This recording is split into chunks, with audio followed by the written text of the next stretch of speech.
Yo, what's good with y'all fuck niggas, man? How y'all bitch ass niggas doing, bro? Hold on. Let me get right, bro. Let me get right, bro. Shablomski. Alright.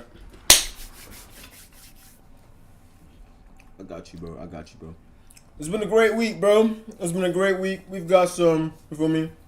Our video's doing a little bit better now, bro. You feel me? I ain't no fucking Kais in that yet, bro. But like, feel me? Our video's doing good, though. You know what I'm saying? I'm happy. I feel like I got the thumbnail down design, you feel me, a little bit better than I used to. I feel like, you know, not a lot of people know me, so trying to keep my face in the fucking thumbnail is like, bro, who the fuck is this nigga? And they see that shit ain't got no views, bro. They're like, man, this nigga ain't got no motion. I ain't gonna watch this shit. You feel me? I understand that putting your face in the thumbnail is the meta now, bro, but it's like, damn, dog. I can't even do shit about it. But it's cool though. It's cool though, bro. We got some reacts, man. We got some reacts to do, bro. You know what I'm saying? Let's get straight into it though. No wasting time. Cause I'm trying to play some video games after this. So Oop, that's loud as fuck. But you know what I'm saying? Them niggas be spitting though. Them niggas Abba and Preach, bro. Them niggas be spitting, bro. I'm not gonna lie. I'm not even gonna lie. I've been watching these niggas since it was just Abba for real, bro. Bro. What's good with y'all niggas, man? She's 40 years old and realized she has nothing. By Abba and Preach. Let's get into it, bro. So I saw this video of this girl. She was kind of having a bit of a breakdown. Nah. Can I just appreciate? This gets even funnier if you imagine this reaction like a friend comes to you, is like, I'm having a breakdown. Like, oh, nigga, let's break down too. I'll be sick if a motherfucker compare my breakdown to a fucking breakdancing session, nigga. I'll be mad as hell. People are like, preach it. I definitely just spilled that kiwi juice on my shirt, though. I ain't gonna lie. That hurt my soul. That hurt my soul, bro. Hold on, let me zip this bitch up. I got you. I got you. So grounded in reality and logic. Breakdown. Preach is the rational one between the two. Bro, whole time that nigga older too. And that's an old ass nigga, man. I ain't gonna lie. Preach. Abba just like reach unk age, bro. But this nigga Preach been unk, bro. I feel like this nigga Preach was born unk, bro. This nigga was born old, bro. Yo, you know what I realized? You can't take us anywhere. People get mad at us all the time, like, why are these guys making gay jokes at inappropriate times? I'm like, you see, we can't stop, and we won't stop. Diddy out, we out too. I haven't even got to the top. We spent a minute talking about. I don't know why. Ever since that Diddy shit happened, bro, since that nigga's case blew up, everything that nigga did was weird. Like, you look back at that shit, bro, everything that nigga did was weird, bro. Like, and it was right in our faces. We just couldn't believe that. And it was like, nah, that's just too on the nose for it to be, you feel me, for it to be like that, bro. Stupid you be. I preach reels in Abba. I'm like, no, sometimes I reel this nigga in. The difference is, I think when you do your shit, you're much more lovable about it. Yes. Yeah, me it's just too. We call me the marketing king. Fair. I'll give it to you.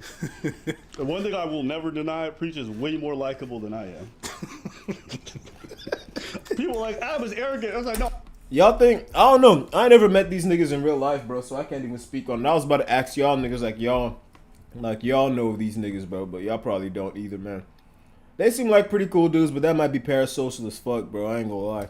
You feel me? But these is unk for real, bro. I'm very honest about myself and all my problems. If you guys think I think my shit don't stink, you are bugging. He just don't care. Oh man. You know, it's not that I don't care. Nah, you don't sometimes, bro. No, it's not like I don't care. No, hold on. That was what? Let me say it. It's not that I don't care. It's that sometimes you just get to a certain point, you accept yourself. The thing that happened is that, yo, you made me realize that, you know, sometimes autistic people are right. Oh. Wait, why am I accepting that I'm autistic? that nigga casually just accepted the fact that he autistic, bro. It be like that, though. I ain't gonna lie. It definitely do be like that, man. autistic. What? I'll be doing random shit throughout the day, bro. I'm like, nigga, I gotta be on the spectrum, bro. I gotta be on the spectrum, bro. Like, when I tell you I'll be at work, bro, and I work in a hospital, right? Y'all already know this shit, bro. So basically, I'll be in the hallway, and I'll just be like, do do do do do do do do do do do do do do do, and bro, that shit is echoing off the hospital walls, especially when it's like 7, 8 a.m. when everybody's still asleep, bro. Nigga, so I know I be annoying motherfuckers, but this is I need to stem, bro. A nigga needs to stem, bro. What happened there?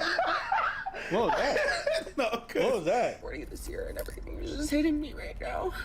Just like, not where I wanted to be. I haven't succeeded at anything. I haven't even tried. Like, I don't even know. She's 40? I ain't gonna lie.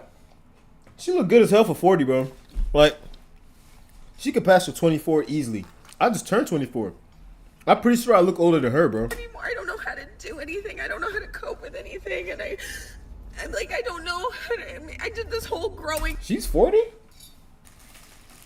Nigga, you know how to moisturize, nigga. You over here talking about you don't know how to do anything, nigga. You know how to moisturize.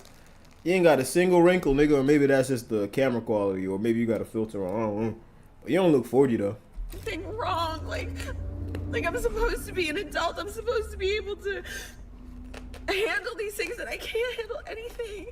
And I literally am just realizing like it's been 40 years of this, and like it's 40 years of just being confused and not knowing and like figuring things out.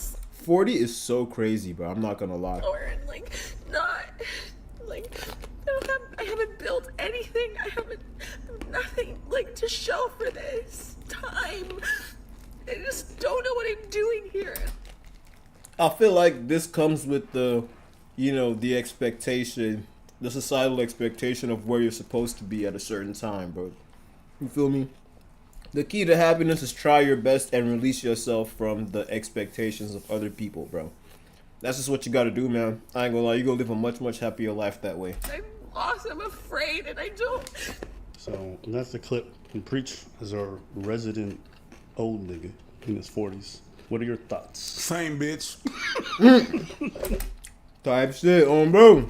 Same. Yo, editor, don't cut that out. He's really a piece of shit. Same. No, same. It's like you think you're alone. It's a lot of us like that. I was a kid. I thought that being adult, everybody knew what they were doing. Nobody knows what they were, just winging it. Most of us. Well, I think I have the impression. Thing is that's midlife crisis or midlife realization. I don't know how you call it, but yeah, at some point you're gonna be like, yo. Midlife crisis? But it's because of the time frame. At 40, they say that it's a big step, and then there's something that happens. Like, Yeah, man, it's over the hill. Once you hit 40, everything starts going down, nigga. I ain't gonna lie, them hospital visits gonna start becoming a lot more frequent, bro. that you have some realizations. I had that earlier on, but yes.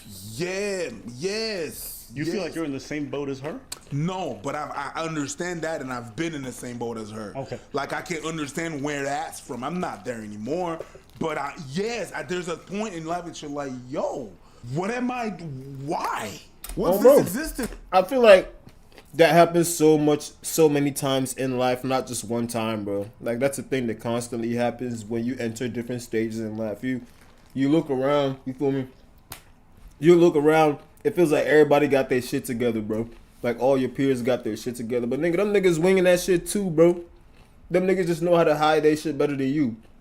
Or maybe you hiding your shit just as well, but they hiding their shit just as well too, bro. You feel me? All y'all hiding shit from each other, but all y'all shit stink, bro. What's all this? Why am I doing all this? Why? It's stuff, bro. Yeah. Like, they said that a wonderful thing about being lost is that you was going somewhere, but can I find my way back? It's like, okay, cool. Well, thank you very much for the kind words, but can I just go back to the le sentier? Can I go back on the path? Like, it's really alarming to be in that situation whenever you don't know where you at. So, I can understand that you have that feeling. And as much as I would like to tell you, like, oh, yeah, don't worry, it's gonna be better. I don't know. Yeah. Yo, bro, you don't even know if that shit gonna be better or not, bro. All you know is you just don't want to be in the same spot that you in right now at the end of the day. I don't know. You just have to do the best that you can, and that's pretty much what we're doing. And it sounds super lame as an excuse or an answer, but you gotta do the best that you can and understand. That's exactly what I just said, bro. Literally just try your best, bro, and release yourself from the expectations of other people, because expectations only breed anxiety and disappointment. What you got? What do you have right now? You can focus on what you got, what you know. You got your health?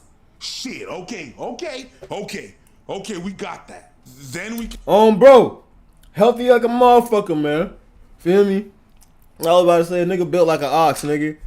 I'd be grateful as a motherfucker, bro, because at the end of the day, bro, that shit done helped me through so many aspects of life, bro. When I had to do some hard shit. can try to proceed to move on to what we could do and what we love, and understanding ourselves or knowing ourselves, or understanding that we do not know ourselves. You don't know what you like, you don't know what you love, you don't know what your opinions are, you don't know. Then we start to work on that. So the first thing is to focus on what you got, and then after that is to, okay, who am I? Accept the girls, them sugar. You know what I mean?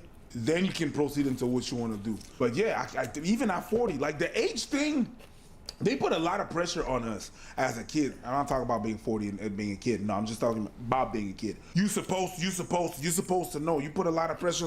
Like if it's a race, I'm here comparing myself to my peers. I was about to say, bro, you start looking around, but all them niggas is going through the same shit, bro. You feel me? We all living in the same shit, bro. That's why you just gotta be kind to motherfuckers, man. Because at the end of the day, the shit that you feel like you're going through that nobody else knows about, I promise you, the nigga next to you going through that same shit, bro. At school, because that's what they do when they do the grades, which I don't think is a bad thing, but they put a lot of pressure. There's some bad things about it, where you put yourself a lot of pressure. Some people are going to know what they're going to do with their lives. Some people are going to take time. They're going to need to discover life. They're going to be able to What is this nigga on, bro? By discovering life, I mean discovering themselves. You have to discover within, and then after that, go outward and know who you are as a person. It takes time. It takes time, and it takes experience. I think people might hear her words and hear her say stuff like, I don't know how to do anything. I don't know, you know. Well, did you try? You feel me? Like, did you try to go out and get new skills? You're not just born with no fucking skills, bro. You actually have to go out, try shit, fail at some shit, bro. Try again, fail at that shit a couple more times, and then get moderately good at it before failing again, and then you get a little bit better. Like, that's how this shit goes, bro. Like, people expect to be born apprentices in this motherfucker, bro. That's like a very small population of people. The rest of everybody has to work for how, quote-unquote, talented they are, bro. That's really just hard work for real, bro. Like, y'all gotta go out there, find your interest, bro. Find shit that you like doing, bro. Like 2 years ago, I started live streaming on Twitch, man. You feel me? That shit was kind of dope. Like 3 months ago, or I guess back in April 14, I remember the specific day, bro. April 14, I started making YouTube videos, man. I didn't know I liked making YouTube videos. I didn't know I liked editing shit. You feel me? Making thumbnails, putting that shit out there. I didn't know that shit. I started doing it. Now I love it. It's the highlight of my day, bro. When I come home from work, I love editing videos, bro, and then posting that bitch, bro. You feel me? Do stuff that you otherwise wouldn't think of, bro, because that's gonna bring you joy in life, man. You feel me? That's how motherfuckers just coast through life not doing a goddamn thing, bro. Then you gonna be mad at yourself, bro. Everything is a failure, and people might be like, well, maybe that's your problem. And in my experience, when people are not feeling good about where they're at in life, they downplay everything they do, even the stuff they do well. So, like, you acting like you just a complete bum out here, bro. she could be a phenomenal artist who's had great skills, and she may have had some amazing jobs, but when you feel like a failure, someone telling you, well, you're in good shape, doesn't help. Someone telling you have good health doesn't help, because it's like, I'm nowhere near where I think I'm supposed to be at this point. You got other ideals, bro. You feel me? You standing in somebody's blessings right now, Brady. Point in my life. I don't want to hear all this positive shit because I think it's all shit. It doesn't mean it's true. She might be a great friend to a lot of people. She might be a great partner. She might be doing, but they're not going to see that. And we've all had friends. We've sometimes even been that person where you try to tell them positive things when they're going through it, and they just get more annoyed with you because they're just not hearing it. So I don't really take too much importance on when she says these parts, mostly just because when you're going through a breakdown, nothing makes sense. You're going to say stuff, you're going to amplify negative emotions, you're going to just say all that shit to make it much worse. afterwards, after you've had the breakdown, you've had time to sit, then you can do the analyze. You can look at how you got to this point, what you didn't do, some of the choices that may have led you down there. But, you know, this to me is very different than relationships specifically, because I think this is how our generation is so drastically different than our parents' generation. Like, our parents' generation, like, they go through their shit, but a lot of milestones for adults is very accessible to them if they just show up consistently. Like, you always hear the stuff about our parents, like, I just fucking worked as a janitor for 10, 20 years, and I had a mortgage and a down payment. I was about to say that shit could not happen nowadays, bro. And I paid off my house, right? Like, my mom tells me, like, she paid $200K for her home, you know, like 25 years ago. That same house is worth like 4 times that now. It's just, it's such a different life. We're here. If you want to work as a janitor for 20 years, it's going to take you another 40 to own the house that you probably. What? Nigga, you talking about 40. You probably gonna take you another 200 years, bro. You seen how inflation be going, bro? You seen the cost of jet. Them niggas be making like, what, 15 an hour, bro? Hell no, We dog. want to even look at, right? So it's a different economic situation. So a lot of the basic markers for how we feel like we've reached adulthood and made it are much harder to attain. The relationships are harder to get. The houses are harder to get. The career that has upward mobility and stability long terms are harder to get. I'm not saying these things are impossible. I'm just saying they're more difficult. And there's a lot of people, due to the economic situation, are just never going to hit those markers, right? And so it's normal for them to feel like they get to this point, like, what the fuck am I, like, I'm supposed to have it together, and it's not there for me. Doesn't mean that she doesn't have culpability, doesn't mean that she may not be part of it, but we also have to be honest about the fact that the situation around us makes that some people are. Like, the system been fucked up from top to bottom, bro. You feel me? So if she feeling some type of way about where she is in life, bro, you feel me? It's not even her fault, bro. It's literally not even her fault. It's the fact that society has this archaic expectations of what it is to be where you're at when you're 40. You feel me? But that shit is just unattainable nowadays due to economical reasons, bro. Get it priced out. Some people are not going to have access to some of those opportunities. And that's a real feeling. That's a real feeling. So when I listen to her break down, like, a lot of people feel this way. A lot. As we age, a lot of realities kind of set in. Yeah. Your mortality sets in. You witness people die around you. You witness your body start to change, and all of a sudden things get more difficult. And it'd be the most random moments. Like, I know for me one time, it was just looking at a stack of envelopes, and I just wanted to quit. Because I'm like, I gotta open bills. Like, there's nothing good in these envelopes. I have to open these. But they just keep piling up, and they never stop. And I just looked at the pile of envelopes, and I just got sad and annoyed. You're a kid and you go to your parents. Mama, look, I got a pen pal. Oh yeah, you know what my pen pal is? The government. Yeah. I was about to say, nigga, your pen pal the IRS, nigga. Nigga, your pen pal, you gotta hit that nigga back, bro. If you don't hit that nigga back, you gonna be doing 15, bro. It'd be moments like that. It'd be moments like that. I think, like, I'd witnessed this from my parents so often growing up for various reasons. And I've seen it in people around me. And unfortunately, I'm not in that situation myself. But it's not like I can't understand it. To me, this is just one of those economic realities. And I think that's also drives a lot of the despair that a lot of people feel in the world today. It's like, I was told at a young age, if I just do this, if I get my education, if I do that, I get to this point. And then they go through these steps and they're like, it's not there. Somebody pulled the rug out. It's like, I would feel devastated. You play by the rules. Yeah. And then someone flipped the board on you. Yeah. I thought we were playing Monopoly. Yeah. Bam! Yeah, here's some student debt. You can't go bankrupt on it because the government made the deal. What? Good luck, bitch. And it's like, I flipped the Monopoly thing. Yeah. But you keep all the debt. yeah. And you go to jail.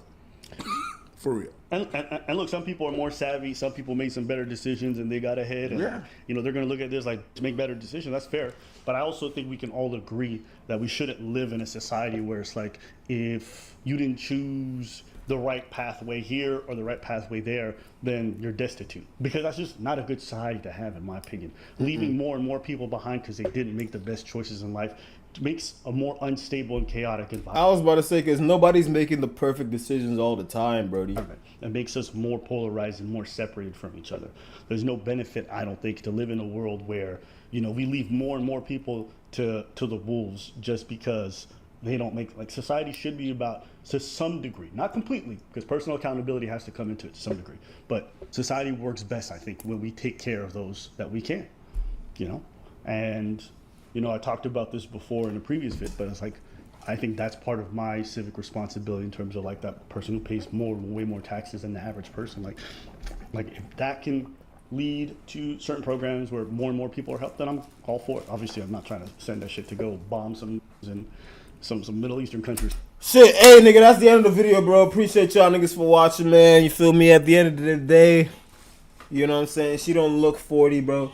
She just gotta make sure she release herself from the expectations of other people, man. Like, subscribe, all that good shit, bro. Peace! Oh, man. Yeah, man. I don't think it was much of that video, bro. I'm gonna tell you guys right now. Oh, my God. This nigga Aiden Ross, bro. You know what? I think I already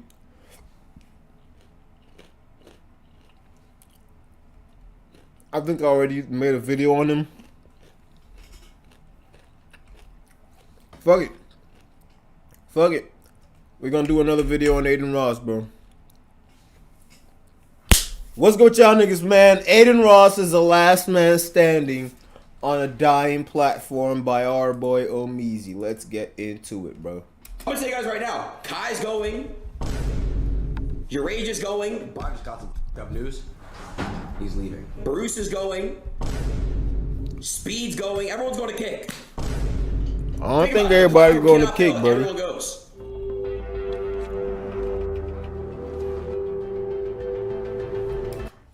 I ain't gonna lie. This nigga is never gonna recover from them racist, from his racist past, bro.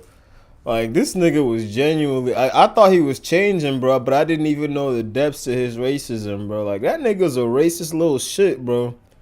That nigga's a racist little shit, dog. Oh, I'd love to fight that nigga, bro. It wouldn't even be a fight. I'd just love to whoop on that nigga for real, bro. You're serious. You're moving to Twitch, man. And this is exactly why Aiden Ross decided to step on Neon's initial announcement on the breakfast. Nah, for real though. Like, niggas dead be watching Neon, bro. Like, it's crazy how this nigga Neon got more emotion than me, bro. You feel me? I'm not even hating, bro. I low-key am, bro. You feel me? But it's like, dang, niggas gonna watch fucking Neon, bro. Nah, bro. That's kind of wild. It's kind of wild, bro. Club. It's because all his friends are leaving him. This past week, big shifts and revelations came to the streaming community, starting with Neon and the Breakfast Club incident, trickling into the Aiden Ross versus Kai debacle, and now Neon switching over to Twitch, seemingly leaving Aiden Ross to be the only cool kid on the platform. It seems like streaming won't be the same after. Aiden Ross is not a cool kid, bro. I'm sorry. Like, bro has taken way too many L's back to back on his own platform to be classified as a cool kid, bro. This weekend, Kick fumbled a lot of the bags and the creators that they had. Maybe it never really had them, and there has to be some conversations about the future of streaming. Is Kick going to be here long term, and what part and role did Aiden Ross and his friends have to play in this? It all started with the debacle and disaster of an interview that happened on the Breakfast Club, and not by the participants on the show. I think they went with the script and were following it very well. But something that I called out, and probably was the only one that called it out on the internet, was the intrusion of Aiden Ross into the live chat. Wait, let's get into the chat, because Aiden Ross, there's a comment pinned in here. He just commented and said, Neon, Alright, man, what did this little shit do, bro? I promise you they trying to belittle you and disrespect you. You on all of them. They are weird as them. Talking about who? In here. But he wasn't weird as fuck when he was belittling and disrespecting black people. The chat is live in the Breakfast Club. He's shitting on them. Anyway, go ahead. A lot of people thought that was Neon being bullied on the platform and Aiden Ross's friends stepped in. I believe it was to squash something that Neon, the Breakfast Club, and a lot of people had been hinting to for a couple months, being a Neon switch to a different platform. Now, this will ultimately get revealed by Charlemagne the God like the very next day. True. What happened was he reached out to me to do his stream, but then he kept asking to come up here because he wanted to announce that he was leaving Kick to go to Twitch. Go to Twitch. And I'm like, okay, we've had a stream up here before, DD. This nigga Chico Beanhead big as shit, bro. I ain't gonna lie. This nigga has to have his hat specially made to carry all this cranium, bro. Look at this is a regular hat. For me, regular hat. This is a Chico Bean hat, bro. This shit stretched like a motherfucker, man. You been up here so why? This motherfucking hat look pregnant, bro. God damn, nigga. So while a lot of people were thinking that the Breakfast Club was just being rude to Neon, which you might have a lot of credibility to that point, I believe that Aiden Ross stepped in, changed the trajectory of the interview for the sole purposes of trying to get Neon to stop going to a different competitor platform, seemingly leaving his friend in the eyes of the viewing audience. And hey, what would you look to know? I was right. But instead of trying to stop the announcement or try to slow down what happened with Neon on the Breakfast Club, Aiden should have been investigating why he would even go to think this type of route, why he would switch, why did other people switch. And what's crazy is we've seen in real time why people would take the switch from Kick back to Twitch. It's because they've been doing shady and underhanded business. I was about to say, bro, Kick is a shady ass platform, bro. They be talking about, yeah, bro, a 95-5 split, bro, but there's no money in that shit, bro. From you, nobody's touching any real money on Kick, bro, unless you one of the top dogs, bro. And that's just because you got a follower. You probably got brand deals and all types of shit, bro. Like, nobody's touching any real bread on Kick, bro. I promise you, dog. Practices. Also, there's this guy that runs the Kick platform. One of the guys, he's like an employee, but no one he's like a low grade employee. Like, no one really cares about him. His name is Mustache. To be honest, like, to be like completely transparent, this guy's come for me every single day. Come for me, come for everything when I've done so much for the platform. This nigga look like a bitch, bro. I ain't gonna lie. I've worked my heart out. I've done so much to make this platform, you know. I feel like I'm a D1 Neon hater, bro. I ain't gonna lie. I am a D1 Neon hater, bro. I don't support hating nobody, bro. I genuinely don't like this nigga, man. This nigga was making such a good comeback, bro. But Jesus Christ, you was such a fucking turd, bro. A place to grow. And then ever since I've talked about this Mustache guy, they've capped my views. They have put something on my account to where I lose money on stake. So on stake, I've been losing like $10,000 every day, and this has never happened to me before. I'm an avid gambler. I've gambled so much. I've lost my life to gambling, got it back, all this stuff, and I've gambled so much, but I've never experienced such losses in my life. And it's all because of this one guy, and he keeps doing it, and I don't know what to do because at this point, it's like a staff member bullying me, and he's like a staff member on the platform, so how do I go about it? If y'all don't figure this shit out, I'm gonna take all these big plays I have and all my collabs and every single fucking huge thing that I have coming up somewhere else, and it's gonna go fucking 10 times crazier. When Kick arrived on the block, everybody thought that it was a breath of fresh air, something. But no, it was just a bunch of fucking weirdos who wanted to be racist online freely with no repercussions.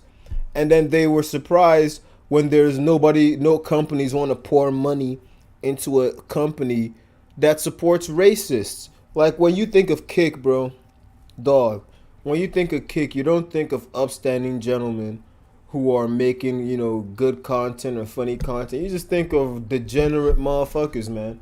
That's exactly what you think of when you think of Kick, bro. So why on earth do you think the money is going to be as good as it is on Twitch? Think, bro, think. New and innovating in the streaming era. But what a lot of people don't understand is that these people are still humans with emotions, feelings, biases, and are at the end of the day capitalists. They want their friends to succeed, and if you're not really a part of that inner friend group, then you're not gonna reap the benefits and rewards of that. So when you decide to do shady, underhanded things to Neon, allow different harassments or different things go on your platform, it's no wonder why they would take their talents elsewhere to a platform where people are doing unspeakable things and getting unspeakable opportunities, things they could never even dream of or imagine. I was about to say, bro, I promise you, Kick will never have anything like Streamer Prom, right? Kick will never have anything like Streamer Prom, Streamer University, none of that, bro. You see the buzz and the vibe Twitch, bro, that Twitch has, especially around like the black community or the WL community, whatever they be calling it, bro. You feel me? Kick will never have that vibe, ever, bro. Kick will only have the vibe of weirdos and predators and, you feel me, I guess pedophiles. Yeah, bro. Like, that's literally just what the reputation of Kick is right now, bro. Many content creators who have put out real criticisms of the platform itself. There's one young streamer named Dark Kiss who said, "Tomorrow will be my last day I stream on Kick. I have been on and off the platform since it started 2 years ago due to what I've observed with the inflation of viewbotting, harassment from other users, and a lack of security measures to protect our channels. The platform is unsafe." And other creators... Man, I bet, bro. I bet viewbotting goes crazy on that platform, bro. I can't imagine it not going crazy, bro. Like, Jesus Christ. It's like Neon raising different concerns. You would think that somebody like Aiden would take the time to really address these, you know, try to figure out why his friends and other creators would be leaving, but instead he doubles down on Kick and is against what his friends would say. Once one of the members of his community says that everyone has left him and it's time to move on to a different platform, Aiden says, bro, no, I like being able to say and do whatever I want. Y'all love freedom too. For me, motherfuckers just want to be racist, bro. He really don't even care about none of this shit. He literally just wants to be racist. You can't argue with that, bro. You can't help that. You can't fight against that, bro. Just let him have his little kick corner, bro. You feel me? Let him have his little kick corner with all his little kick friends, bro. And they can have a little circle jerk over there, bro. Cause this is just a bunch of degenerates, dog. I ain't gonna lie. I don't even know how this nigga Aiden Ross has a fan base, to be very honest with you, bro. I be thinking about this shit all the time. Who the fuck is watching Neon and who the fuck is watching Aiden Ross? Like, that's crazy, bro. Like, you come home from your hard-earned your job, your hard-working job, bro. And you go sit down and watch some Aiden Ross, nigga, that's kind of crazy, bro. I'm not gonna lie. Look at last night. You guys get a happy medium, collabs and freedom. Neon will come back to Kick, and I will never follow what other people do. Love you guys. You may not see it now. Kick will win. Aiden, you can't keep using the excuse of I want to say what I want, and then simultaneously saying that you're not a part of some sort of racist community or whatever the case may be. Because when I see the content that you want to post, it makes me question your morals and ethics. So I got the George Floyd, man. This is gonna be a punishment for you as well. You have to put it on if you lose. I ain't gonna lie. Cuff him is such a fucking coon, bro. This is some coon ass shit, dog. You got a gorilla on your head, brody. You let them niggas put a gorilla on your head, bro. You let them put Donkey Kong on your head, bro. I ain't gonna lie. You cooned out, bro. You are straight cooned out, bro. I can't even look at you the same, Cuff. You have to do it. You get to choose. You get to choose. And I thought Cuffham was actually gonna was actually changing, bro. I thought Cuffham had like a glow up and all types of shit, bro. Nah, this nigga's still a lame, bro. So you gotta put on this shit. You gotta put on this mask and go on Monkey for 10 minutes. That's not even funny, bro. Like, that's dead not even funny, bro. You a weird nigga, dog. Like, it gets to a point, bro. It really just gets to a point. Like, who is even finding this funny, bro? This nigga over here talking about some LOL, bro. You weird bitch. The fuck? Or, like, I got the whip. Okay, let's test it. But look, not only the whip, though. Wait, Whoa. Whoa, bro. This nigga Cuff him, dog. He's on that Myron Gaines type of timing, man. I ain't gonna lie. This nigga Cuff him definitely on that Myron Gaines type of energy, bro. So while I'm whipping you, Snaggy gonna hold up the flag at the back. Yo, bro. Oh yeah, this is the last one. Where does one even acquire that flag, bro? Nah, like for real, like, how do you even fucking acquire a Yahtzee flag, bro, in America? That shit looks like it's supposed to be illegal, bro. Eric Dillon, what's good with you, brody? Oh my God. Whoa. Don't worry, we'll circle back to that. I just wanted to make it. This is some wild shit, bro. I ain't gonna lie. There's no coming back from this, bro. Like, digital footprint cooked. You better hope that you make it in this streaming world, bro, in this content creation shit, my guy. Cause I promise you, this is a horrible look, bro. Clear, this is the content that you want to put out, that you love, the freedom behind. There is this stench cloud over Kick, the platform as a whole, for a lot of different reasons, but one of the main ones is that it is known as the edgelord platform of the century. People go there to do the most outrageous things. The stream is going good, brody. How you doing, man? In the name of freedom and content, but in reality, it's just a place to get their racist, homophobic. And it's like, why are you even racist against yourself, bro? Like, what the fuck? I can understand, like, even though it's still fucked up, I could understand why somebody would be racist towards another group of people. I can understand where that comes from. Where is the hatred coming for yourself, bro? You genuinely found the vicious murder of an unarmed black man funny, bro. And you're laughing, bro. You made a mask out of it, dog. Like, you're a lame nigga, bro. This nigga Cuffham really a lame nigga, bro. I ain't gonna lie. It's not a lot of it's not a lot of niggas as lame as Cuffham, bro, but like that's some lame nigga shit, bro.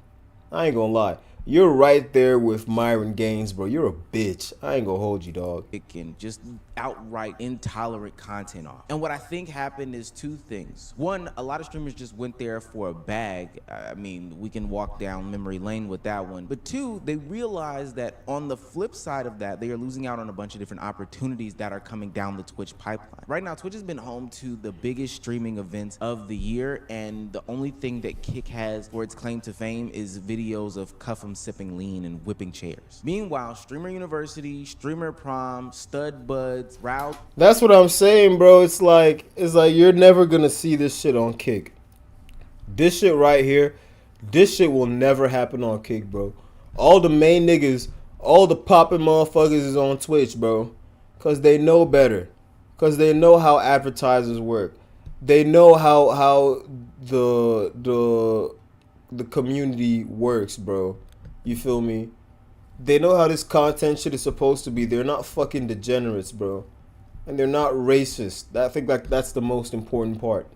30-day challenge stream, and even the love challenge that Blackboy Max is putting on right now are all on Twitch. And we've done it before, but now we're crossing over from it just being things that are backed by streamers, but the corporate entity is starting to shift in, which means real. I was about to say, bro, all them people who were putting advertiser dollars in like the commercials and shit that y'all watching on TV, bro, they realize that streamers are the new version of TV. So now these niggas are putting all them advertiser dollars into the streamers, bro, and they're doing all types of crazy shit with it, bro. Them niggas done took that shit down and ran with it, bro. I'm telling you, bro. Kick is gonna fall behind just cause y'all want to be racist, bro. I promise you, that shit will not work, bro.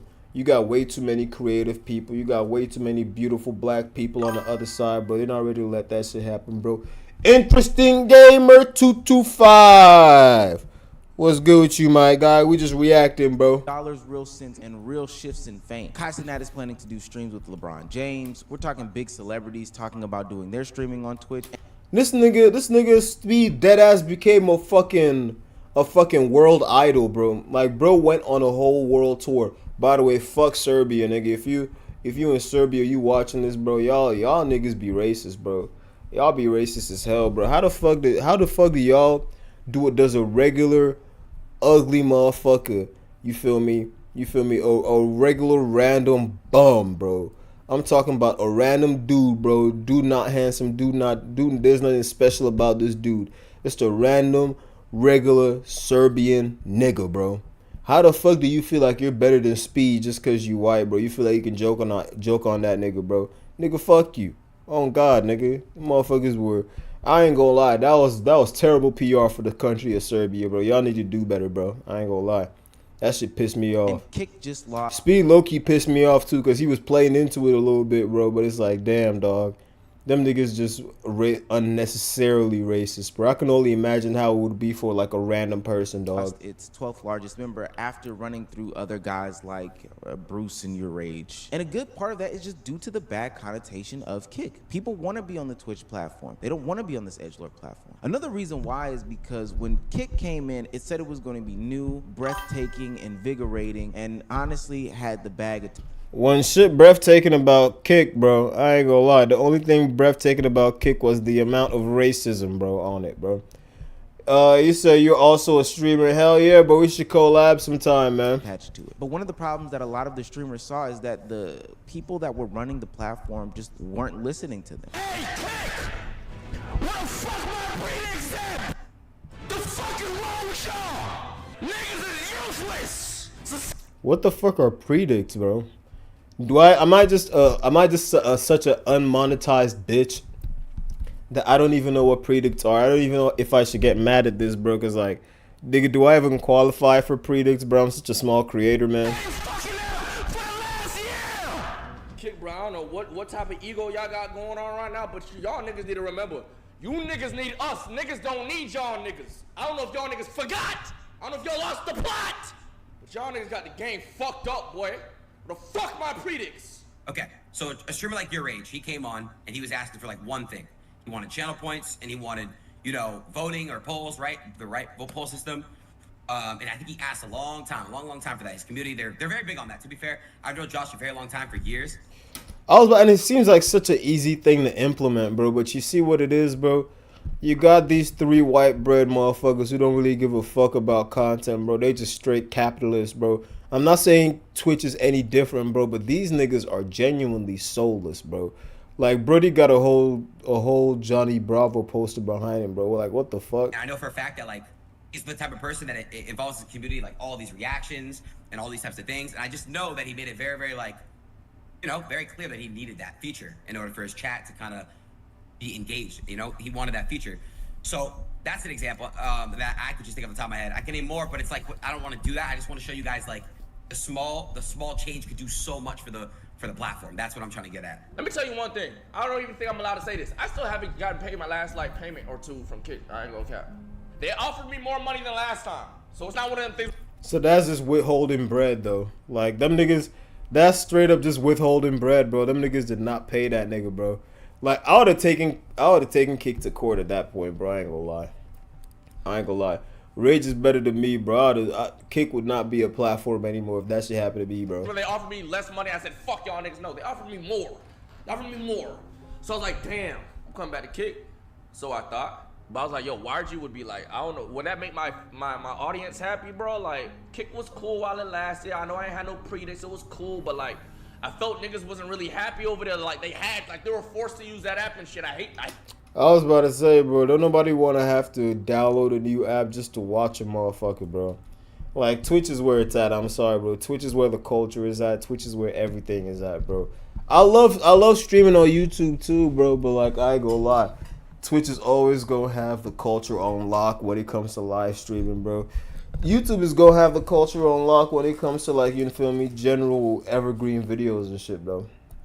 But like, for the sake of live streaming purposes, bro, Twitch got it. I ain't gonna lie.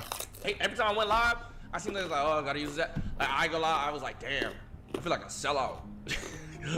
I'm like, damn, I feel like a fucking sellout, bro. Like, I'm not saying I didn't enjoy streaming on Kick, but the thought of streaming, like waking up and streaming, wasn't like as exciting as when I was on Twitch, bro. So let me get this straight. The platform in and of itself was terrible. You know, the employees weren't listening to recommendations from its biggest content creators. They weren't paying people properly on time, and the experience wasn't as enjoyable. I could only guess why the experience wasn't as enjoyable, because it's what happened in that Saturday domino that ultimately revealed why everybody is uncomfortable with the platform Kick that Aiden Ross has cultivated. That beef from Saturday where Aiden Ross went live when Kai was live and talked about how weird the situation between them was based off of the community was very telling about the grand state of streaming. I mean, dude, guys, there's a clip of literally, Kai doesn't even say anything. He scrolled right past it and shit. We had a conversation about that off stream. I mean, like, look, he obviously, like, it doesn't fucking look good, right? I mean, it really doesn't, but whatever. I mean, it's not that serious to me. I really don't care.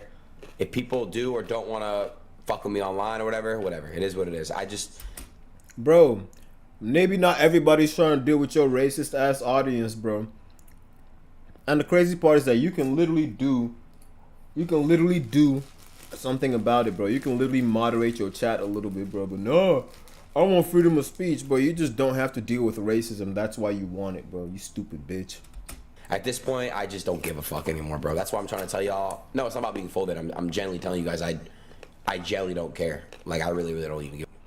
This weekend revealed that there were much bigger rifts in streaming than a lot of people had realized, specifically dealing with the nature of their friendships on camera. Now, it ultimately boiled down to me, as I covered in the video previously, that it was due to a lot of the community at large as opposed to the streamers internally. Conversation and communication squashed a bunch of this, like Aiden Ross said when he came back on stream. And you guys are wondering why I went live. I'm sick, and I had to call Kai. Me and Kai spoke on the phone. So Kai and I had a great conversation, just in general, about a lot of stuff. And it's not, it's not about it's not Aiden versus Kai. We don't want that. We both came from a beautiful, beautiful industry, the streaming game. And I was about to say, bro, it ain't gonna be beef, but Aiden is just very slow about addressing racism. And the simple reason behind that is Aiden doesn't deal with racism. Easy. He doesn't have to suffer the consequences of racism. so he's able to find it funny. Cuffham, on the other hand, is just a coon. You feel me? You already know where that nigga is, bro. He's just a cornball, bro. Whether you like me, whether you hate me, whether you like Kai, whether you hate Kai, there's no bad blood between us. It's very mutual respect that him and I have for one another. And that's where it stands. And that's where it stands. Even through if we have disagreements. And it's great that they had a conversation offline, but that doesn't address the larger communal problem as a whole. I was about to say, you're being too complacent with racism, bro. That ARL and any variation of the communities on X are still thriving and popping as possible. But even more importantly, something that is in more of Aiden Ross's control is his friends and how they completely and utterly disrespect Kai's requests even on stream. Y'all know he got me a Hellcat. I got him a Lambo. I ain't gonna lie. What's up, Kai? What's up, Ty? What's good? What's up? Nigga, a chicken Big Mac, nigga? You let... What? Is that Cuffham? You let them nigga you a fucking sandwich? Really cussing that? Get sturdy. Get sturdy. That's crazy.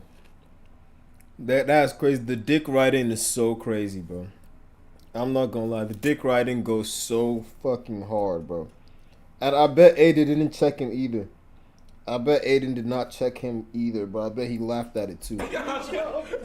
Yeah, I wonder what that does for the relationship off and online. Now, while I still think Aiden Ross will have people come around him because he generates a lot of views and eyes for audiences and the streaming content, I do think that this does create further division and separation between the other content creators on Twitch and the other content creators on Kick. You know, not necessarily the top dogs, but the steps below. Who wants to be associated with that type of platform, that type of energy, that type of content? It's 2025. Even if you thought that stuff was funny behind closed doors, which I actually don't think a lot of people do find funny nonetheless, but even if you did find that stuff funny behind closed doors, for your business reputation and all the opportunities that you have that are front facing, why would you want to associate with stuff like that? The reality of the situation is that No, dead ass, because do you think there's any coming back from that, bro?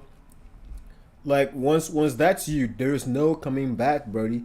You have to live with the decisions that you done made, bro. Ross is the last one standing when it comes to Kick. Yeah, sure, there are some other pieces that are still streaming on the platform. XQC will be XQC wherever he goes. I don't get the appeal, but it is what it is. And there are some names that pop up here and there, but the massive things that Twitch is doing has Kick looking funny and the like. The only thing that I can do is imagine how great of rifts this whole Kick situation has caused in these streamer friend groups, with the way that the community has divided them, the content has divided them, the platforms have divided them. And until a lot of it is addressed, ultimately the rifts are only going to become bigger and bigger because and I think the both companies want those rifts, bro. But hey, nigga, that's the end of the video, bro. Appreciate y'all niggas for watching, bro. Like, subscribe, all that good shit, man. Sub to the YouTube, bro. Like my shit, bro. You better like my shit or I'm gonna beat your ass, boy. Nigga, peace, boy. Bro. Motherfuckers don't be trying to like my shit, nigga. I'll light your ass up, nigga. Stupid motherfucker. Hold on, where is it at? Where is it at? Yeah. Yeah, sure. Yeah, sure. That nigga got 80,000 views in 20 hours. Holy shit. Back when I was a child in high school. Oh, shit. That nigga loud as hell.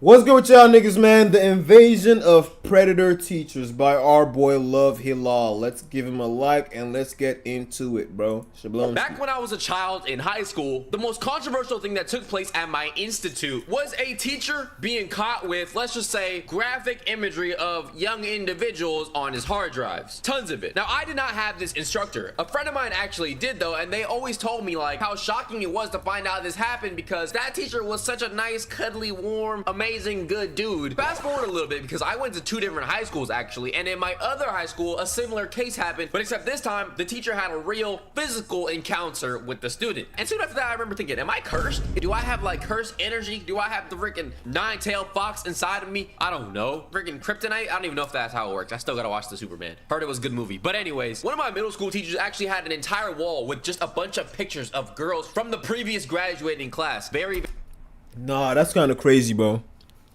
That's kind of crazy, bro. How did they find this shit? very fishy. Come to find out, I'm not actually. Where the fuck was this wall, bro? Because was this in the school? If it was in the school, you were just asking to get caught, my nigga. I ain't gonna lie. But nigga, what the fuck? That's still crazy, bro. You saw these bitches grow up. I call them bitches. You saw these young women grow up, bro. Cursed, and this is a very, very common experience. As a matter of fact, this happens so often that I ended up seeing an edit like a couple minutes ago about male teachers when it comes to being gay, a PDF, or being the greatest teacher you'll ever have. Because I guess being a PDF is that common. And I'll let y'all see the edit. Oh, for sure. For sure. Because, you know, it's LeBron James. Hey! There are plenty of posts like this, which I might play some examples for you. Now, after seeing posts like the what the fuck? Yes, I'm a teacher. Yes, I can either be male PDF or female B. Huh? Yes, I hate my life. Yes, my students make fun of me. Yes, I'll give you a 0 if you're late assignment. Bro, why that first one, bro? What the fuck? Now, after seeing posts like the previous ones, I ended up thinking, how common is this actually? It is estimated that about 10% of students will experience educator misconduct by the time they graduate high school. The term misconduct is relatively broad, and it encompasses a variety of behaviors, including verbal, comments. I bet. I feel like I experienced that shit growing up too. I ain't gonna lie. I had teachers trying to get in my pants too, bro. You feel me? I was like that. Jokes, bro. Exposure of cap, straight cap, bro. I ain't gonna lie. Of parts, sharing wild images, crazy physical behaviors like touching, fondling, and all the, you know, extremely disgusting stuff. Which that means 1 in every 10 students will have reported some type of inappropriate incident. I don't know. That shit is kind of wild, bro. For me, we gotta watch the people who be trying to work with kids, bro. For me, I work with kids, but that's just because for me, I'm a healthcare worker, nigga. I got transferred there. You gotta watch them. You gotta watch them niggas, bro. I ain't gonna lie. Male gynecologists are the main targets, bro. Male teachers, I feel like I had some good male teachers, but then again, I'm not a shorty, bro. You feel me? They could have been trying to crack, you feel me, middle school cheeks at the time they were teaching me, bro. You feel me? So I don't know. Being a girl in middle school gotta be crazy, bro. Your teacher could really just be a weird ass nigga, bro. That shit wild. How big your classes were? In my schools, they were about 30 people per classroom, which means about every classroom, about 3 students will have had relations with a grown teacher. Now, some more interesting statistics regarding the studies. 11% of recent high school graduates have been victims. More specifically, 89% of the accused educators were males. 63% of incidents involved teachers, and 19% involved coaches and gym teachers. Gym teachers, bro. It was always gym teachers and like history teachers who were weird. I don't know. Something about what about them English teachers, nigga? Gym teachers for sure. Gym teacher for sure. But the English teachers, I'm telling y'all niggas, man.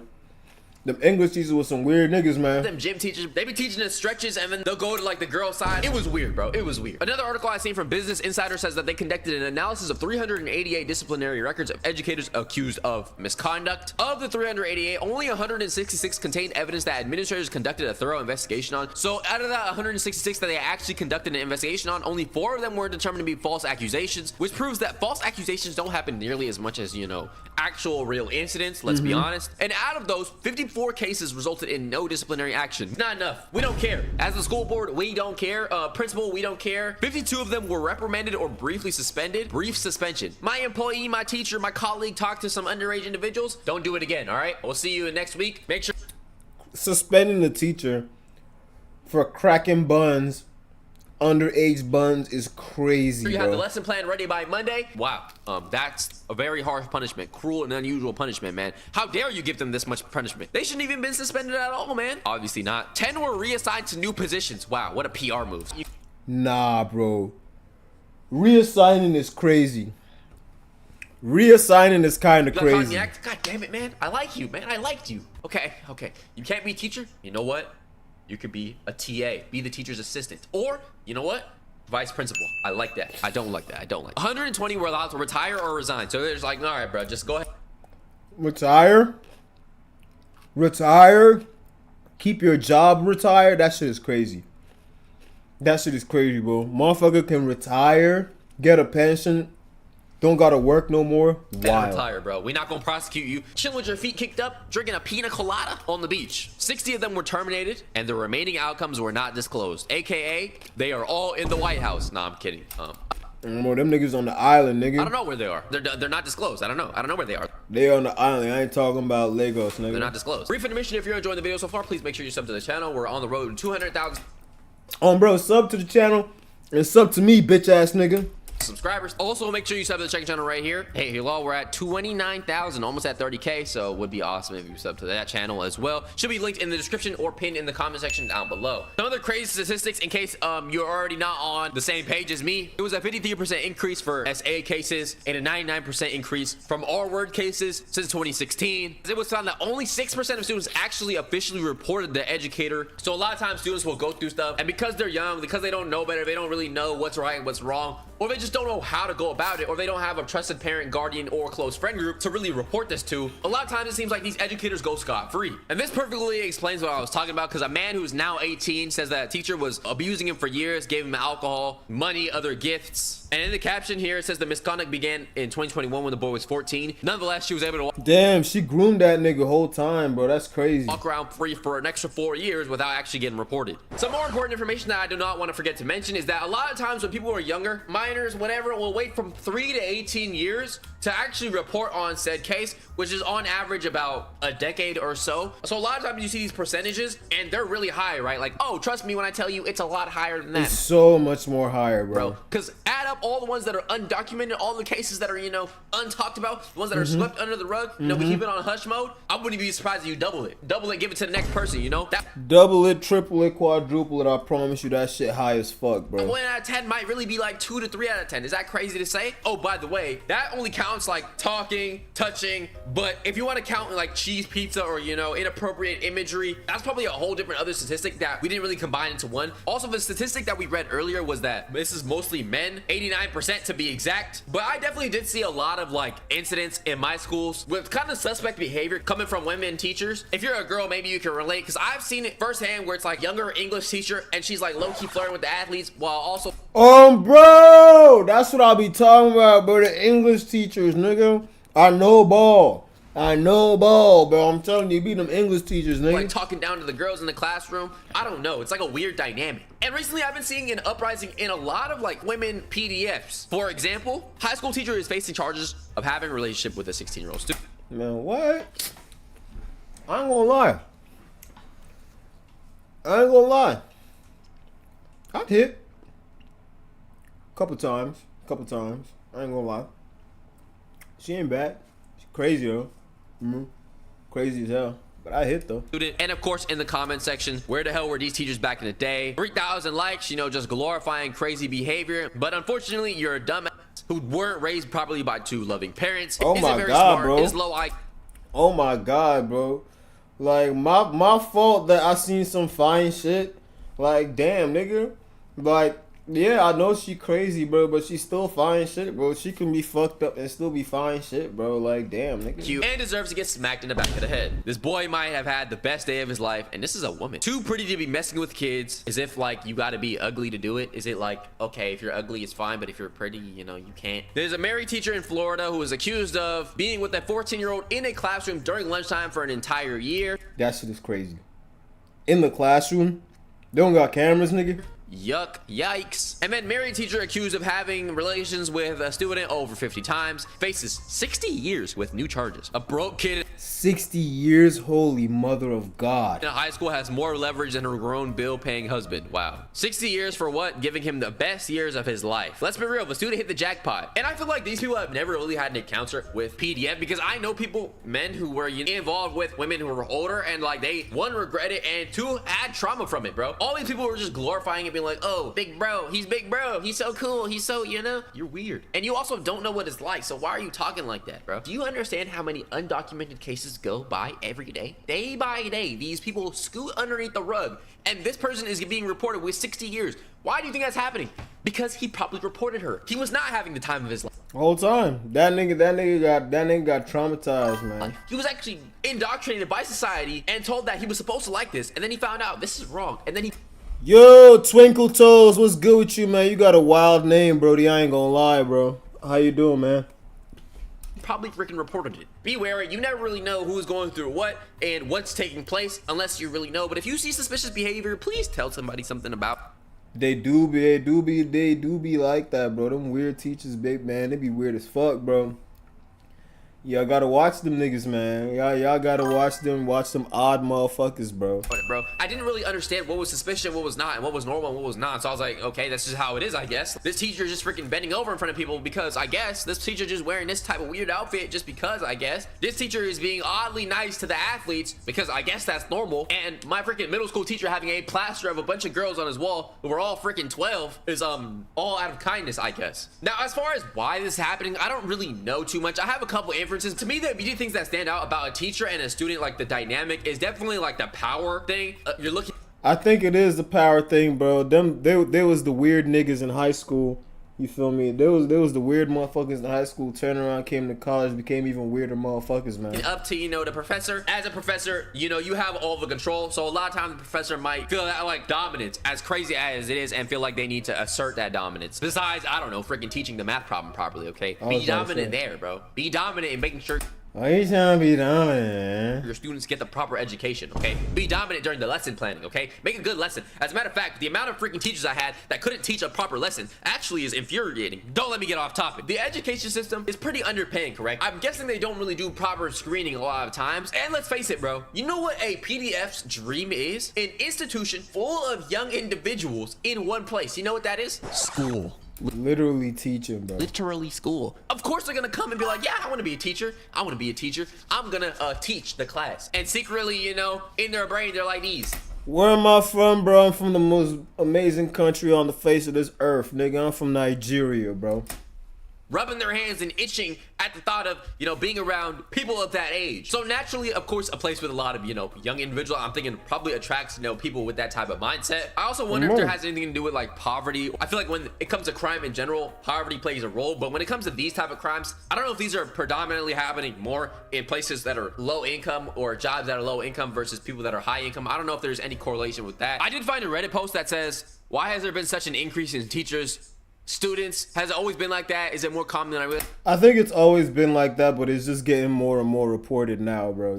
Or is it just some kind of increase in PDFs? It's always been that way. It's always been that way to an extent. A lot of the history was erased, but go digging and you'll find historical events of worst magnitude throughout the 20th century. I think that's probably true to an extent. It's probably always been that way to an extent. It's kind of interesting to know that like a lot of times people who go through these cases, they'll report them a lot later. Maybe it's been like that and then those cases are being reported now. And then the cases from right now are going to be reported. I feel like that's the case. That's literally the case, bro. Later, you know, I think parents have been noticing it more, going through their kids' phones. Teachers are not even supposed to be texting students. Yeah, a teacher having the student's phone number already is a very high. I was about to say, teacher having a student, unless that is like a tutor, you do not need to be having no student's number, bro. But hey, nigga, that's the end of the video, man. Appreciate y'all niggas for watching, bro. Like, subscribe, all that bullshit, man. Don't forget to sub, bro. If you don't sub, if you don't like, nigga, I'll beat your fucking ass, bro. Peace. Alright, so here's what I'm about to do, right? Hold on, let me cancel this. You're 9 years Boom. old and you're Why it sucks to be a Muay Thai fighter. Alright, let's subscribe to that. Alright, so here's what I'm gonna do, right? I'm gonna go put some dishes in the dishwasher and start it so that I can make some food afterwards, bro. You feel me? I'll be right back, nigga. Don't go anywhere, bro. If you go somewhere, I'll whoop your ass again, nigga. I'll literally be like a second.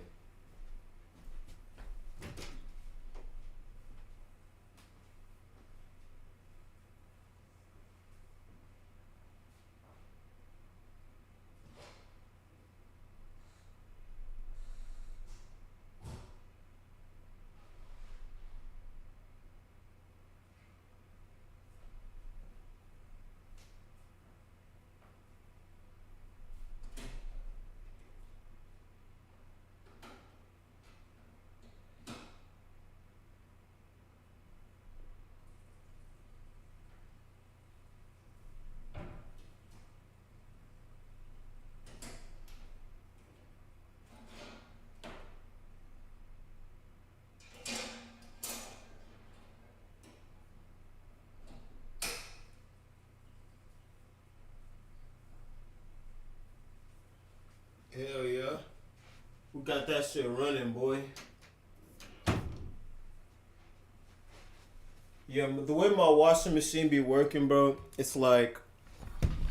Did I say washing machine? I meant dishwashing machine. It works weird, bro, so it's like... I'll click it, but it's always set on delayed start, so that bitch will start 2 hours after I actually started, bro. So it's like, damn, nigga, if I want some shit right now, I have to make sure the dishes are already washed. Oh my god, bro. That shit pisses me the hell off, bro, but it is what it is, bro. So, you know, there's not really much I can do about it. But, you know, fuck it, though. What is good with y'all niggas, man? Why it sucks to be a Muay Thai fighter by Benchflix. Let's get into it, bro.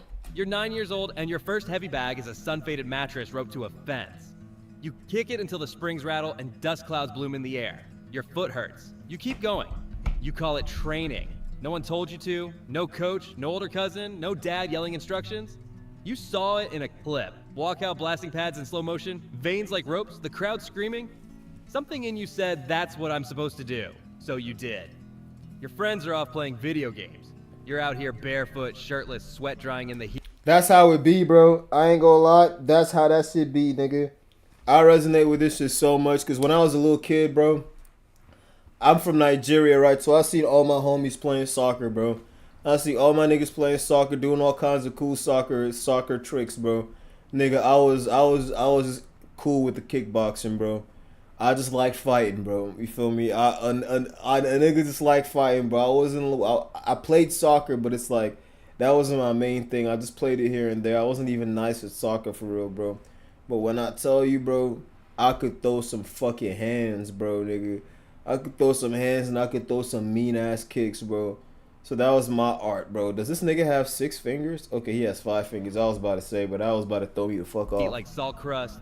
You're not dreaming about money or fame. You just want to kick harder, cleaner. You want that snap, that pop, that moment where the whole world sounds like your shin cracking against leather. That's how it begins for most of us.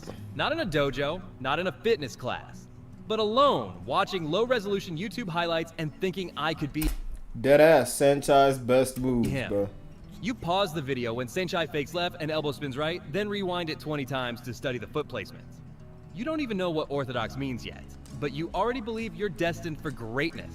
No one tells you how many believe the same thing, or how few make it out. Eventually, you find a real gym, or it finds you, somewhere high. I feel like a gym finds you, to be honest, bro. Like, especially when it comes to this martial arts shit, bro. I bounced around from a couple of gyms, you feel me, for a couple of years before I found my gym that I'm at right now, bro. I feel like once you get the calling to start fighting, bro, you feel me, it takes you. Even if you have to be self-trained for a while, bro, it takes you and it puts you somewhere where you can thrive, bro. And when you realize that this is what you want to do, I promise it's like selling your soul to the devil, bro.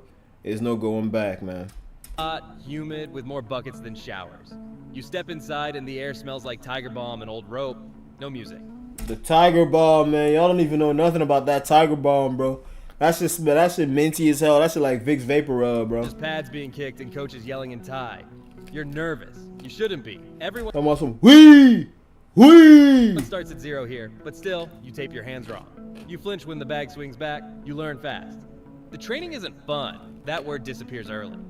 There's no praise for effort, just a grunt if you did it right and a slap if you didn't. You run 5 kilometers before class, barefoot if you can't afford shoes. You do 300 knees on the bag until your hip cramps. You try to hold pads and get knocked back 5 feet. Everyone else looks smoother, faster, sharper. That's just how it be when you first come to a gym, bro. You don't know how to hold pads. You don't even know what you don't know, bro. I swear, everybody that I've actually come into the gym with, bro, them niggas dead don't even know what they don't know, bro. You tell yourself they started earlier, but so did you. You just didn't know it yet. Then comes your first fight, some local event, maybe a temple fair or a dusty ring outside a food market. The gloves are twice your size. The other kid stares at you like he's already decided how it ends. You're terrified. Then the bell rings, and the fear becomes electricity. You land a body kick and the crowd yells, just once. That yell sticks with you. You lose the fight, but you don't care. You felt it. That thing. The thing that made you fall in love with this game in the first place. Control, power, purpose, and now you're... Oh, man, purpose is a motherfucker, bro. I'm telling you, if you want to just do this fighting shit casually, it won't work out for you, bro. You have to want to do this shit in life, bro. This has to be your fucking passion, dog. Hooked. You train every day. You skip birthdays, weddings, family trips. You don't go out unless it's to run sprints or hit pads. You fight once a month, twice if your body holds. The money? Barely enough for dinner. But you're convinced it'll change. You'll make it. And that's in Asia, bro. That's over there in Thailand, bro. Over here in the U.S., you're not getting paid as an amateur unless you feel me. You really going crazy in ticket sales, bro. You'll be the next road tag, or better. You'll be the name the crowd chants when the lights go out and the music hits. People start noticing. Your clinch is nasty, your elbows cut. You're the toughest in the gym, but there's always someone tougher. Always. Dead ass. That's the thing. As bad of a motherfucker as you think you are, bro, there's always gonna be somebody badder, bro. The name just ahead of yours on the card. Always someone the promoters push harder. Still, you don't back down. Because deep inside, you still believe this story ends the way it started. With you, a star under the lights. You don't know yet that most fighters never get that ending. But that's the thing about Muay Thai. It doesn't break your belief all at once. It does it slow. It systematically breaks down your belief on, bro. Quiet. With bruises that never heal and dreams that shrink just a little more each year. But right now, you're still that kid with a cracked shin, a wild heart, and a mattress for a bag. And that's enough. You wake up sore, always. Not the kind of sore that fades after a stretch. The kind that sinks into your bones and builds a home. Your right shin is swollen again. You can't remember the last time it wasn't. Your neck clicks when you turn too fast from all the clinch work. You think about taking a day off. Then you think about the kid behind you on the roster. You get up, you run. Not because you want to, because everyone does. And if you don't do it, then they're gonna whoop your ass, bro. Fighters don't sleep in, fighters run at dawn. 5 kilometers minimum, you count each breath like a prayer, then you eat. White rice, egg, maybe some chicken if you've got it. Then it's gym. Same drills, same sweat, same pads, same cement floor, no air conditioning, no mercy. Your hands are always bruised, wrists taped, ankles wrapped, knees iced after sparring if there's ice. You kick the bag until your shin goes numb. Then you switch legs, then you do it again. You clinch with someone 15 pounds heavier because no one fights guys their own size here. Not in training, not in life. You fight for small crowds, a few hundred baht, maybe 1,000 if it's a big card. You hand over 30% to your trainer, a little more to the gym. You keep the rest, maybe 300 baht, $9. You smile and say thank you, that's the game. Meanwhile, you watch MMA fighters get paid $50,000 bonuses for knockouts. That's what I'm saying, bro. That shit is crazy. Guys with padded records, soft chins, and Netflix tattoos. You know you'd destroy half of them in a ring, but that's not how it works. They're stars. You're just a knock Muay. You train like a world champion. You live like a dishwasher. You share a one-room apartment with 2 teammates. One of them snores through his broken nose. The other limps every morning from a knee he never got fixed. You rotate who buys dinner? Most days it's instant noodles with raw eggs stirred in. You call it recovery fuel. You joke about it. But it stings. You start seeing Muay Thai differently. Not as glory, but survival. Not as fame, but grind. You take every fight they offer, short notice, wrong weight class, no matter. You need the money, you need the momentum, you need the illusion that things are moving forward. You tell yourself the right person will notice. That one good KO will go viral. That if you land that flying elbow just right, everything will change. You imagine a promoter in Japan or one championship stumbling across your highlight and then hitting you up and be like, hey, come and fight for us, you feel me? But that shit do not be happening, gang. Real. You imagine a call, a contract, a breakthrough. But deep down, you're starting to feel it. The truth creeping in around the edges. This sport isn't fair. It never was. It's not just about skill. It's about stories. It's about marketing. It's about who screams louder at weigh-ins. You don't scream, you just fight. You spar with guys who've already been to the top, Lumpini champions who now hold pads for foreigners. They move like shadows, still sharp, still dangerous, but invisible. You wonder if that's your future. You wonder if the dream ends in someone else's corner, holding pads and pretending you don't miss it. You try not to think about it. You focus on the next camp, the next... That's crazy, bro. I never even thought about it that way, bro. But like, damn, nigga. I gotta get my bitch ass in check, bro. You feel me? Next fight, the next cut. You train through injuries, tape over cracks, ice what's left. Pain becomes background noise. And still, you believe. Because you have to. Because if you stop believing, even for a second, it all collapses. The pain, the poverty, the sacrifice. It has to mean something, right? You just need one shot, one finish, one lucky break. But every time you reach for it, it moves. You finally get the call. Like, it's not a title shot, not a big promotion, but it's something, your name printed on a poster with a decent purse and real eyes watching.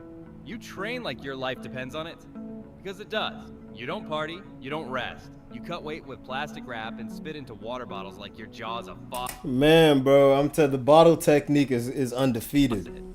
You dream of walking out to flashing lights and someone in the crowd screaming your name. You win. A clean fight. Tactical. Precise. You land sharp teeps, dump your opponent with authority, and elbow him open in the 3rd round. It goes to decision, but you dominate. You go back to the locker room bleeding, but smiling. This was supposed to be the moment that changed everything.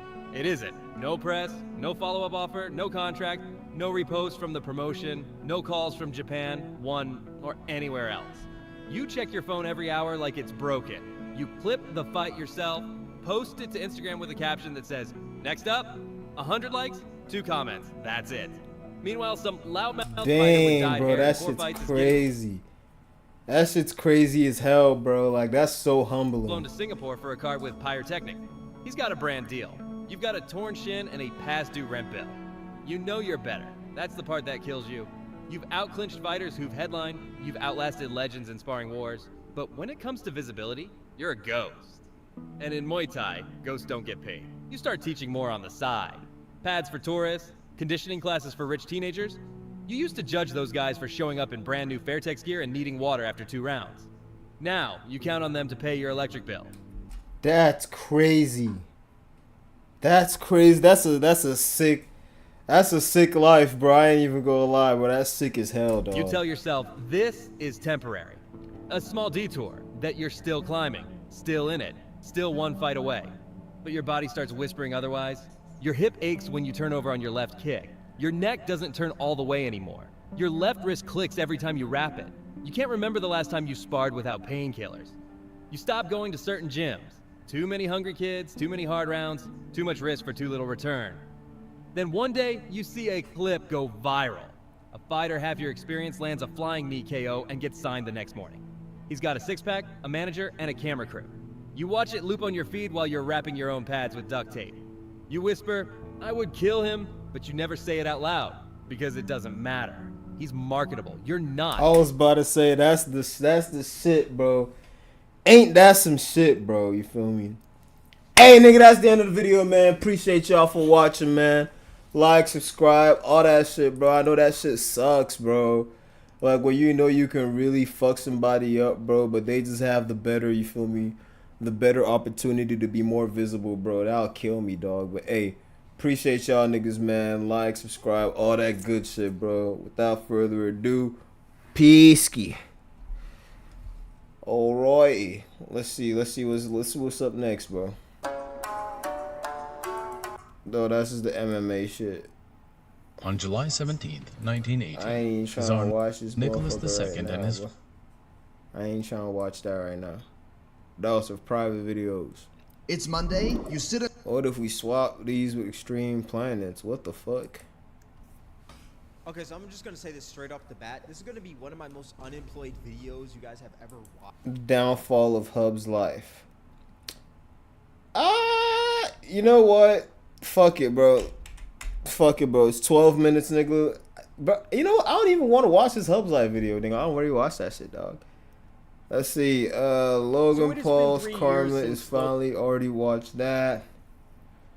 AI content creators are taking over the internet. That's a lie, so we ain't watching that shit. Spiders are some of the most diverse and unique. All right, the insane evolution of spiders. I knew we had some good shit in here, bro. What's good with y'all niggas, man? The insane evolution of spiders by Animated Earth. Let's get into it, bro. Spiders are some of the most diverse and unique predators on Earth. Over 50,000 species of spiders live on our planet today, from big and hairy tarantulas to sleek, deadly widows. Coming in all shapes and sizes, they inhabit nearly every terrestrial ecosystem on the planet, hiding in nooks and crannies, living in burrows, or hanging from elaborate webs of silk. But these unique animals weren't always as abundant and sophisticated as they are today. The evolution of spiders began during the Devonian period, around 380 million years ago. In the primitive forests and swamps of what is now North America, there lived a tiny, spider-like arachnid named Atacopus. Crawling along the forest floor, this creature likely fed on other early arthropods, such as springtails and mites. Atacopus is one of the oldest known examples of a proto-spider, formerly belonging. That shit look like a spider, but it's like, you feel me? Spiders got 8 arms and 8 legs. Let's see, 1, 2, 3, 4, 5, 6, 7, 8. Okay, they got 8, but what the fuck is that? What the fuck is that glizzy looking stinger thing coming out of its ass, bro? Belonging to the extinct order Urarinaida. And how big was this, bro? Because I know that back in the Jurassic days, everything was like fucking dinosaur size, bro. Possessed silk-producing spigots connected to glands in their abdomen, representing one of the earliest known examples of silk production in arachnid evolution. Oh, Atacopus likely produced protein-based silk in a manner similar to modern spiders, but more primitive, resulting in shapeless mats rather than the precise strands we associate with spiders today. It's unlikely that Atacopus constructed webs. Rather, it used its silk to protect its eggs and reinforce the walls of its burrow. Despite some similarities to modern spiders, Atacopus did not have a fully developed spinneret.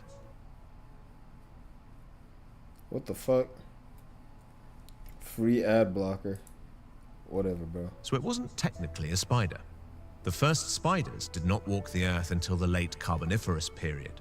One of the earliest groups of spiders, called Mesotheli, emerged in what is now Europe and North America over 300 million years ago, in ancient forests full of ferns and... I wish you would have put like size comparisons with all of these, like the Athacopus and the Mesotheliae, bro. Cause I wish you would, bro. I want to know how big these are, bro. Have they always been fucking menacing? And when did they become tiny, bro? Club mosses. We know more about these primitive spiders because, despite their ancient origins, Mesotheli are still alive today. Over 100 species of Mesotheli live in forested regions of Southeast Asia, China, and Japan, providing modern scientists with an extraordinary window into the chronology of spider evolution. Before spiders ever constructed webs to snare flying insects, Mesotheli used grounded burrows to ambush their prey. These burrows had special trapdoors that were lined with sensitive strands of silk. Whenever an insect touched one of those strands, the vibrations alerted the spider to burst from its hiding place and claim its dinner. Passive hunting strategies like these gave primitive spiders a significant advantage. While other predators wasted energy catching agile insects, Mesotheli conserved their energy until the perfect moment to strike. In Mesotheli, we see ancient hunting behaviors, as well as anatomical developments that define modern spiders, like venom. Today, most spiders have venom glands connected to their chelicerae, the appendages that hold their fangs. This venom can then be injected into their prey, coming out through a narrow hole near the tip of their fangs. Early species of Mesotheli may have used similar venom to incapacitate their prey, making it easier to kill bigger targets and drag their bodies up. Y'all think y'all can take a bite from that or nah, bro? I feel like I could personally. Underground. But this venom serves a dual purpose. For spiders, venom is a weapon as well as a digestive aid. Spiders cannot consume larger chunks of solid food, so they use special enzymes in their venom, as well as digestive fluids from the gut, to liquefy their prey's bodies. This process, known as extraoral digestion, allows spiders to pre-digest their food before sucking down the liquefied remains. As far as we know, Mesotheli were the only genuine spiders during the Carboniferous and Permian periods. But in the years to follow, a cascade of environmental challenges shook up the world's ecosystems, challenging species to adapt and change. The greatest of these challenges came at the end of the Permian period, when a mass extinction event nearly eradicated all life on Earth.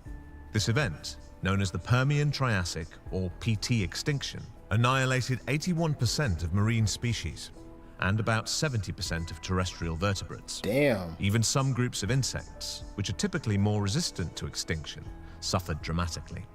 In the wake of this extinction event, new ecosystems developed around the world, dominated by opportunistic animals. Niggas got new biomes. Such as Lystrosaurus and Proterosuchus. In these ecosystems, spiders filled a variety of niches, making their unique predatory mark. Gradually, spiders in different regions became more specialized, leading to the emergence of new species, including the ancestors of Yo, modern-day anime tarantulas edits, bro. What's good with you, man? How you doing, dog? and funnel web spiders. This group of spiders, called mygalomorphs, are known for their strong legs, large bodies, and downward-pointing fangs. Like mesotheli, they don't build elaborate webs to catch flying prey. Instead, most Hey, nigga, that's the end of the video, man. Appreciate y'all niggas for watching, bro. Like, subscribe, all that shit, bro. It looks like spiders, you feel me? Spiders been spidering for a real long time, bro. You feel me? It is what it is, dog. But yeah, let's Okay, so let's within get the in here. last few days of my For You page, Yeah, bro, the Gen Z stare. I knew it was one of these things, bro. What's good with y'all niggas, man? What the fuck is the Gen Z stare by the Duck? Let's give him a subscribe and a like, and let's get into Okay, it. so within the last few days of my For You page, all I've been hearing about is this Gen Z stare. Dog, what the hell is the Gen Z stare? I'm in Gen Z myself, and I still don't understand this shit at all. Like, I'm not a 42-year-old kid like some of you say. Like, I'm actually in Gen Z. But according to the AI overview, which obviously isn't the best source ever, I know, but the Gen Z stare refers to a perceived blank, emotionless gaze that some observe in younger individuals, particularly within the Gen Z demographic. So yeah, according to the AI overview, it's like this deer in the headlights type of thing. For example, that one King Von anti-piracy That's funny as fuck, bro. screen stare that went viral. But something a little bit less menacing than that. Something a little more oblivious looking. And that happens to me. I get deep in thought. I zone out. I'm just on goddamn autopilot. And whenever this happened to me, I was always at my job, and it would be during a 6-hour shift. And I would just be so tired, I just disassociate for a second. And then the other 50% of the internet thinks it's more like this. And this has turned into a whole war. Okay, war is a crazy word for it, but debate on TikTok. And that's why it went so viral, because it became a whole debate on what this thing actually meant. But here's the first example of what people think the Gen Z stare is. Hi, welcome.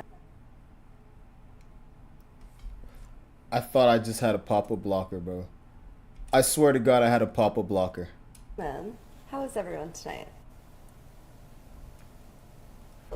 Oh, that's the Gen Z stare, bro. Yeah, that's definitely a thing, bro. That is definitely a thing. I'm not even gonna lie to you, bro. Can I get you started with something to drink? And it's just blank.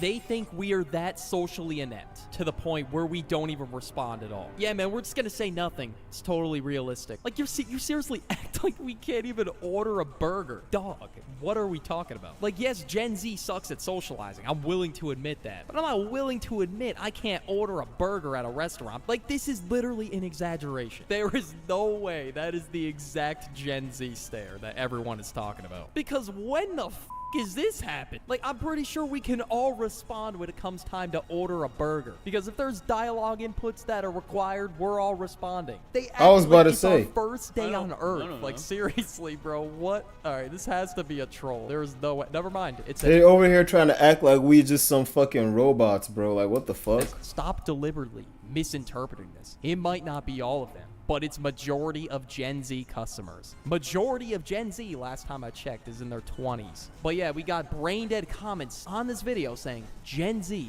is about to be in the comments saying, I just don't want to talk to you. Meanwhile, they're at a restaurant where talking to people is required. Is this a joke, bro? Like, I swear, this whole video's gotta be rage bait. Because there's no way you think Gen Z, all of Gen Z, or no, sorry, majority of Gen Z customers are like this. Like, people are really trying to make it worse than it actually seems. Like, bro, come on now. They're gassing this shit, bro. That's what I'm saying, dog. There's no fucking way it's everybody. No one's trying to be nonchalant and aura farm at a goddamn restaurant. Like, we just want to get our food and go. With the average Gen Z interaction, this shit is not happening, bro. I'm sorry. It's just not. And not everyone in Gen Z is a terminally online gremlin that doesn't even step outside at all. But obviously, Gen Z did not resonate with this at all. So they didn't think this was the actual stare, and instead thought it was the second example.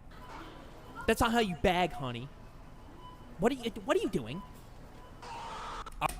That feels more like it would be a Gen Z stare because older people be low-key stupid, bro, especially when it comes to technology. I don't know. my job?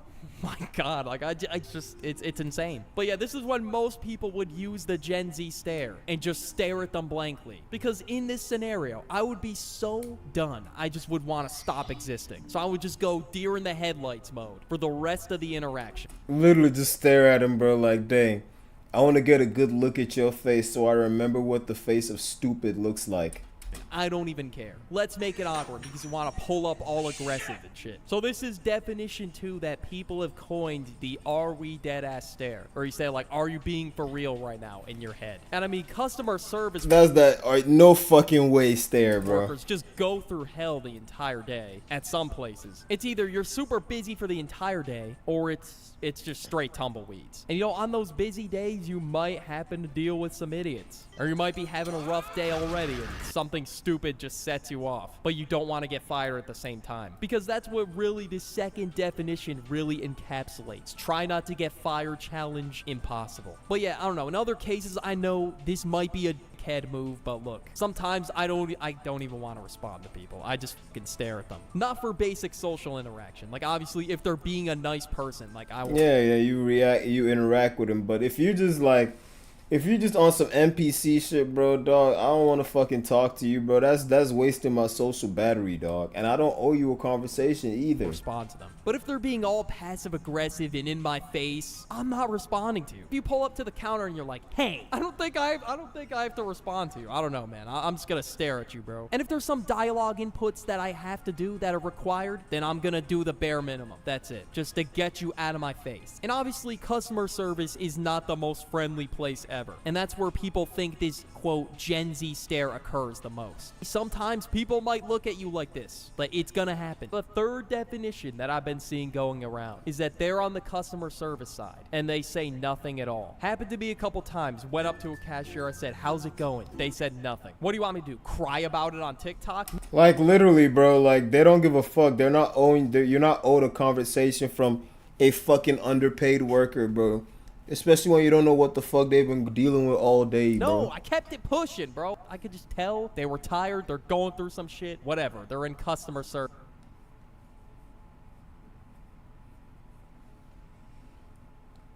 It's fucking pop-up, nigga. I could tell how they're doing just by their lack of response. And there's also some cases where I accidentally dissociate on somebody. My bad, bro. I'm going through literal hell right now. Customer service. That's what I'm saying, bro. That shit is not for the weak, dog. It's not for the weak. If I'm in a bad mood, literally what I said. And there's no required dialogue, I'm not saying shit, bro. Like, we all have bad days. We're not perfect AI robots who are gonna have the perfect response every time. It's just a part of life. I don't know what to tell you. Like, if you're genuinely heated about this, there's some dialogue inputs that are required, then yes, you're gonna have to say shit. And you know, every time I've interacted with a Gen Z worker, they've done their job, and that's all that's really required. That's the thing, bro. At the end of the day, Gen Z gonna do their job and nothing else, bro. Like, you will not see us go above and beyond for a fucking job, bro. To be honest. And you know, they might say nice weather we're having today, and you just get a blank stare. Keep it pushing. Sometimes people might not answer you. Like, whatever, dude. Like, literally. That's happened to me when I was a cashier. I said, how are you? And I got no answer. Or sometimes we might do it by accident and just fuck up. Like, we're all human. Like, whatever. Because sometimes you're not going to get the greatest customer service of all time. That's what I'm saying, bro. As long as you get your shit and get gone, bro, you be alright, man. That's what you came there for. You didn't come there for no social interaction, but you came there to grab your shit and dip. As long as they're not rude to you. They're really acting about this as how, I guess, people complaining or making fun of how we process shit super slow. And sometimes this does happen to me, to be honest. And honestly, who the fuck cares? Like, there should be no time limit on how fast you respond. Like, that's just stupid. And like, bro, what are you talking about, bro? Clap for yourself. Clap for yourself. You can respond to somebody talking to bro. What kind of oh my god, bro. What I tell you, some of these millennial niggas and older niggas, bro, they be feeling themselves for sometimes people the Gen Z stare hits different. With no onions, my daughter. Just know how to do their and let's just be totally honest, all right? This is 1 in a million chance of this happening. I was about to say that shit. Come on, bro. Guarantee you interacted with for their order happened to have like a 2-second pause or something like that. And obviously they're gonna think it took forever, and so of course they're exaggerating, making it into a TikTok. So this shit did not happen. Top 5 things that never happened, this right here. I don't know, is this a Especially when you work in retail, stupid motherfuckers, man. And leave these niggas alone, bro. And it's more of like a retail stare because I get so tired after a long day when I'm on my last hour of the day. Okay, so it's a day later. Obviously didn't really think this whole Gen Z stare thing was a big deal, but apparently it was because this happened. Yesterday, it made it on Fox News. I mean, who's surprised? Is it like a slow news day? This isn't that important. This is why it's on this channel. Like, bro, of all the things that you could have put on the news, bro, you chose the Gen Z stare. Please stop playing with me, bro. Motherfuckers, bro, stop it, bro. Hey, nigga, content with me, dog.